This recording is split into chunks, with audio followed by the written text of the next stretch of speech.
Hi, my name is ColdBeer and let's start with Graveyard Keeper, because it is free now.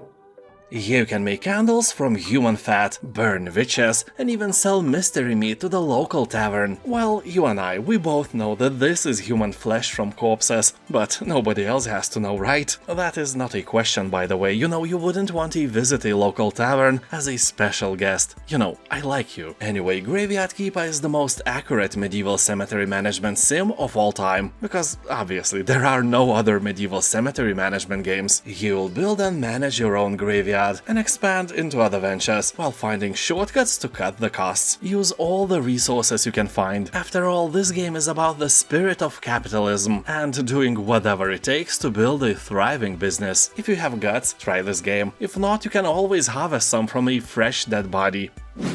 9-bit Armies, a bit too far.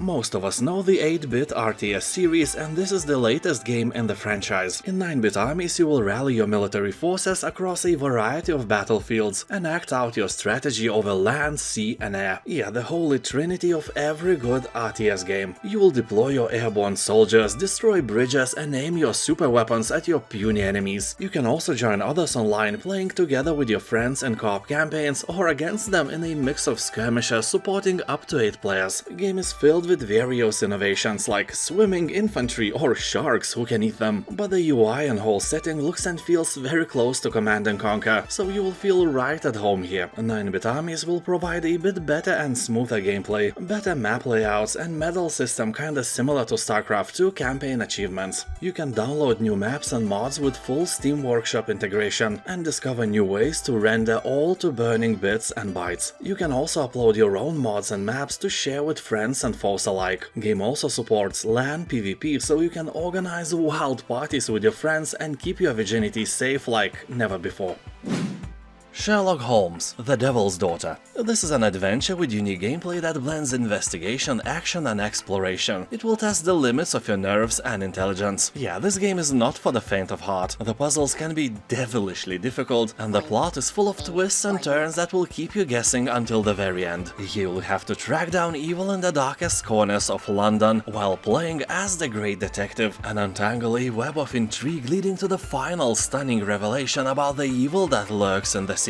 Is it real evil or is it just Scooby-Doo level evil? I don't know. Well, I do, but this is not a channel of spoilers. This is a channel of games and potato salad, approved by a sister.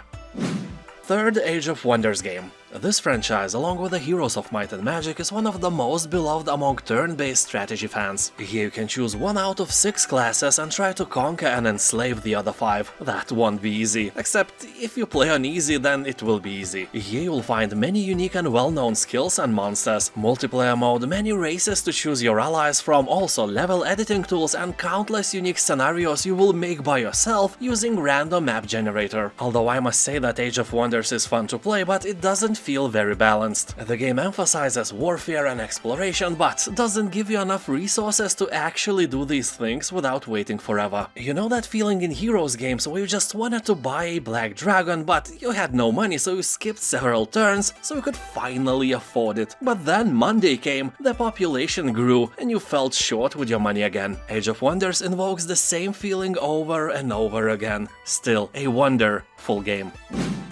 Curse of the Dead Gods. This game is obviously oriented for the fans of Hades, or as one commentator on Steam said, Curse of the Dead Gods plays as Hades and looks like Darkest Dungeon. Honestly, it's a fair comparison. So in this game you will seek untold riches, eternal life and divine powers. It will lead you to this accursed temple, a seemingly infinite labyrinth of bottomless pits, deadly traps and monsters. Well, the rest is self-explanatory. The game also introduces a cool mechanic of unique curses. They influence each attempt, putting a twist on every action. Although keep one thing in mind, you will have to parry a lot, and that Souls-like mechanic sometimes is very annoying. Otherwise, it's a great game. 86% of reviews on Steam are positive.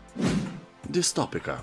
A massive treat for every Blade Runner fan, although they don't even mention the movies in the description because of obvious copyright issues. Despite that, the game lets you build futuristic cities very similar to those we saw in the movies. Here you'll place buildings, giant billboards and massive holograms. You won't find any goals, there are no objectives, no wins or losses. The game wants you to relax and embrace your creative cyberpunk mood. People on Steam are very happy with this game. They not only awarded this gem with an overwhelmingly positive reviews, but they are saying that this is a game you just can't stop playing. One more building, one more tweak, one more hologram and one more once again, just to make your amazing city a bit better. And yeah, why not make a masterpiece, then take a screenshot, print it, frame it and hang it on your wall. That would be a perfect modern piece of art that no one else has. Titan Station. This is a retro sci-fi adventure that takes us far into the future, in the year of 1999. Yeah, the retro future is in the past, but somehow we have all these wonderful things we managed to achieve with the technology of the past. A really cool genre reminding us of all these science fiction novels we have read in our teens. So here you are, a systems operator, casual worker of the space station. But after arriving, your mundane work turns into a struggle for your very life as you make a shocking discovery. You have to believe me here, because this is not a channel of spoilers. Most of the time. Well, half of the time. Still, that counts. Subscribe. Anyway, the station is connected to Saturn's moon Titan by an elevator and pipeline system. Really cool concept. Here you won't find any combat and the game itself will take about 4 hours to complete. If you liked games like The Invincible, Outer Wilds or Observation, Titan Station is your spoon of potato salad. More than 90% of reviews on Steam are positive. Warhammer 40k Space Marine 2. Here you'll fight enemies of mankind as Lieutenant Titus and slay hundreds or even thousands of evil tyrannids. And they look something like Zerg from StarCraft, you know, insectoid monsters of some sort. And yeah, tyrannids for the first time were mentioned in 1987, a long time before StarCraft, so similarities are the other way around. Anyway, here you are, a Space Marine, a warrior of unimaginable power. Yeah, it is so satisfying to hack and slash, dice and slice, it is very hard to stop playing. You know, here the game lets you actually feel the might of your character. If in Dark Souls you had Space Marine instead of Dark Souls protagonist, even your grandma could beat it. Well, you could be the hardest boss of any Dark Souls game, to be honest. That's how strong and cool your hero in Space Marine is. Well, you will still die occasionally, but that won't ruin the mood. You know what can ruin the mood here? Locked cosmetics that you can't unlock just by playing casually. Anyway, a very positive review score is here for a reason. So let's kill some Zerg for the Emperor. I mean Tyranids, I swear. Solar Ash. Some of you may know the game named Hyper Light Drifter, so Solar Ash is another game from these creators. Here you lose yourself in a high-speed, gravity-bending world. Set on a surreal dreamscape filled with long-abandoned ruins of mysterious civilizations, you will take the role of a Void Runner, determined to stop at nothing to save your planet. You will fight through hordes of creepy creatures, grind rails and grapple to wild heights in attempts to take down enormous bosses. People on Steam are saying that this is a fantastic platformer with unique gameplay and easy-to-learn mechanics. Very positive review score confirms that with ease. COCOON. This wonderful game is made by the same designer who developed legendary Limbo and Inside, so that should grab your attention. Also the fact that the game is a proud owner of more than 90% of positive review score on Steam. This is a unique take on the puzzle-adventure genre where each world exists within an orb that you can carry on your back. Here you'll have to wrap your head around the core mechanic of leaping between worlds and combine, manipulate and rearrange them to solve intricate puzzles. You will interact with alien environments and biomechanical devices left behind by an ancient civilization, journey through unique and diverse biomes, from industrial structures to massive organic caverns. Yeah, I'm thinking the same thing, that's gross. Anyway, you will have to discover how these worlds and environments are connected to one another. People who played it are praising the game and saying that it will bend you over, at least your mind. The Wolf Among Us. This is a gritty, violent and mature thriller based on the award-winning Fables comic books. You'll discover that a brutal, bloody murder is just a beginning where every decision can have enormous consequences. And it's not only what you choose to do will affect your story, but when you choose to do it as well. You don't need to know anything about the comics this game is based on, because events in this story are set before the events seen in the first book. And this game gives you an option to beat up practically anyone you don't like. Sadly, you can't import that energy-sucking coworker of yours in this game, but hey, you can beat him up in real life instead. I mean, if you are stronger than him. If not, just smile and blame your genes. Void Crew.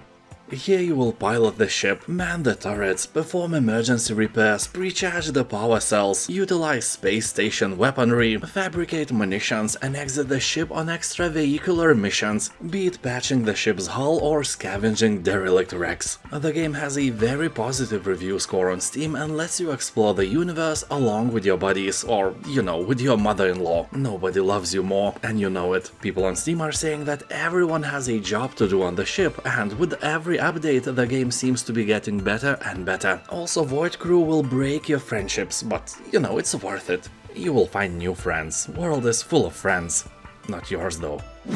Outer Wilds. This is one of the best indie games you can find in general. It was named Game of the Year by Giant Bomb, Polygon, Eurogamer and The Guardian, so that alone should grab your attention. If it grabs something else, call the police, or grab back, I don't judge. Here you are, the newest recruit of Outer Wilds Ventures, a space program searching for answers in a strange, constantly evolving solar system. You will have to gather wisdom for the glory of your nation, because you are the one responsible for exploring outer space. When I played the game, I flew directly towards the sun and died, so believe you me, controlling this spaceship is one of the hardest things you will ever do. Well, I'm probably exaggerating a bit, but it is as difficult as it is fun as well. The spaceship is very responsive, so during your adventures you will have to find out what lurks in the heart of the ominous Dog Bramble, who built the alien city on the moon. Well, obviously aliens, but you know what I mean. Can the endless time loop be stopped? And why is potato salad so delicious?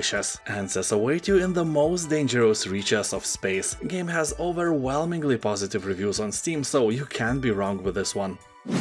Neon Abyss. Here you will take control of one of the heroes traversing the dangerous underworld. You will be trying to find a way to remove the curse that made you immortal. If you get killed, you can go back to the Days End bar, where you prepare for the next playthrough. Over time you will unlock new rooms offering previously unavailable items and challenges. People on Steam are saying that this game is like Enter the Gungeon, but actually fun. They say that this is a very nice 2D roguelike with a huge amount of different weapons, perks and companions. By the way, these companions can be earned by finding eggs, which have a chance to hatch if you clear a room. Each of them has unique skills and can increase in power if you can manage to keep them alive long enough. But let us be fair, the only thing you can keep alive long enough is that cactus on your windowsill. Hell Let Loose. This is a hardcore World War II first-person shooter with epic battles consisting of 100 players, with infantry, tanks, artillery, a dynamically shifting frontline, and a unique resource-based RTS-inspired metagame. People on Steam are saying that 80% of the time you will spend either dead, walking, or under artillery fire. You can spawn half of the time without getting insta-killed by bombs or accurate bullets, but the fact is that you don't mind. Those few moments when you kill somebody who has just spawned are precious, and you would not give them up for anything. And very positive reviews of this game ain't gonna let me lie to you. Only disadvantage here is the price. It's still quite high. Well, not as high as Snoop Dogg or Seth Rogen though. No Man's Sky. This is an alive project. Updates are constant, the game is getting better and better every year. And by saying constant updates, I'm not kidding. I have noticed that they update the game every month, or even more often. Here every star is the light of an actual distant sun, each orbited by planets filled with life, and you can go to any of them. The game is actually enormous. Of course, that size is only available because of procedural generation. So the real question is your mama procedurally generated? Oh, come on, how dare you? I'm sorry, no I'm not. So here you fly from deep space to planetary surfaces without loading screens. In this infinite universe you will discover places and creatures that no other players have seen before, and perhaps never will again. So it is tailored for those who want to go where no human boldly went before, or for those who want to find the best place in a galaxy, which is ColdBeeristan, everyone knows that. Also keep in mind that every other player lives in the same galaxy and you can choose to share your discoveries with them on a map. That is cool. Ghostrunner 2. In the second part of this legendary game, you will adventure through a post-apocalyptic cyberpunk future. It takes place after the fall of the Keymaster, a tyrant who ruled over Dharma Tower, which is the last refuge of mankind. Now you have to take on the violent AI cult that has assembled outside the tower and shape the future of humanity. Their only demand is that humanity should put pineapple in every bowl of potato salad. Blasphemy! An absolute heresy, so you should eradicate this cult once and for all. So here you'll find new katana combat mechanics, a deeper exploration of the world beyond Dharma Tower, non-linear levels with complex motorbike sections, new modes and all the action you loved about the first part of the game. Plus boss fights are more interactive, giving you freedom to choose how to survive battles against the toughest opponents. The review score is very positive and everyone is praising great voice acting, intriguing story and saying that if you like the first part, there is no way that you won't like the second as well. You are stranded naked, freezing and starving on the shores of a mysterious island called the Ark. You must hunt, harvest resources, craft items, grow crops, research technologies and build shelters to withstand the elements. Use your cunning and resources to kill or tame and breed many different species of dinosaurs. Various Potatosauruses, ColdBeer raptors and other ancient creatures roaming the land. And team up or prey on hundreds of other players to survive and dominate. Speaking about domination, when I was like 10 years old and I was visiting the bathroom in my friend's house, I was trying to pee as loudly as possible to show his family who the real alpha male is. His father never let me in ever again. You know, out of fear. So domination is in my genes. I hope it is in yours as well. Plague Tale Requiem. After escaping your devastated homeland, you will travel far south to new regions and various forsaken cities. There you attempt to start a new life and control Hugo's curse. Yeah, the kid is cursed, but you, instead of dropping him into the ocean and forgetting which ocean it was, you travel with him. You know, no Hugo, no problems, but you chose problems. So everything that happens from now on is basically your fault. So when Hugo's powers reawaken, oh surprise, surprise, death and destruction return in a flood of devouring rats you probably all know from the first part of this beautiful game. Forced to flee once more, you place your hopes in a prophesized island that may hold the key to saving Hugo. The game will let you know the price of saving those you love in a desperate struggle for survival, and you ain't gonna like it. You will strike from the shadows or unleash hell, overcoming foes and challenges with a variety of weapons, tools and unearthly powers. People on Steam are talking that this game will make you cry, mostly because of the story, but a tear or two will also drop when you realize that the game is super slow and your movement speed is even slower. Despite that, Plague Tale Requiem has about 90% of positive reviews, and if you like story-rich adventure games, it's a must-play sooner or later. Trover Saves the Universe. This humoristic game is quite crazy, and there is why. Your dogs have been kidnapped by a lunatic named Lawton, who stuffed them into his eye holes and is using their life essence to destroy the universe. It's hard to go more loco than that. It's possible, but hard. So you are partnered with Trover, a little purple eye-hole monster who isn't a huge fan of working or being put in the position of having to save the universe. He also kinda hates you as well. So there the mechanics kick in. You control Trover's movements, but not his mouth. He got a lot to say about what's going on in the game, and about you of course. The game has around 90% of positive reviews, so if you like humor, there is no escape. You should play it.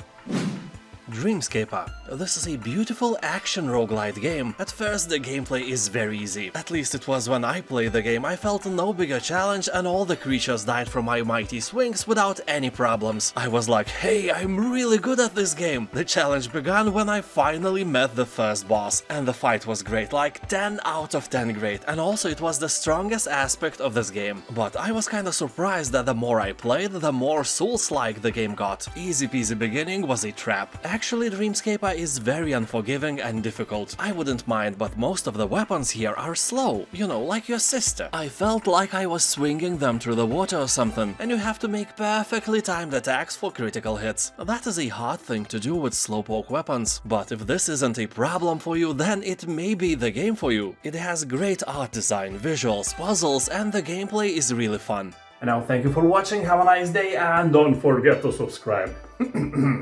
Bye.